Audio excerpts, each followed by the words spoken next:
kumpul mainan, kumpul kenangan. Hari ini kita nak kumpul kad Pokemon. Kad yang kita tengok ini adalah kad Mega Zygarde yang kita dapat daripada Mega Zygarde EX Premium Collection. Dalam set ni anda akan dapat satu Fall Promo Card, satu Mega Size Card, 8 Booster Pack dan juga stiker. Bagi peminat Zygarde, ini adalah set yang berbaloi untuk anda dapatkan sebab anda akan dapat 2 kad promo. Yang pertama kita tengok, ini dia Mega Zygarde EX. Memang cantik guys. Kalau beli set ni memang dah confirm korang akan dapat kad EX ni. Selain tu, dapat apa lagi?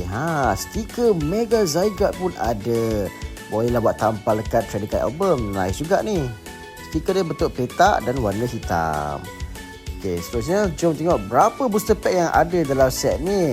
Jom kita kira sama-sama. 1, 2, 3, 4, 5, 6, 7, 8. Jadi kita dapat 6 Perfect Order dan 2 Phantasmal Flames. Dan kad terakhir kita, kita punya Big Size Card.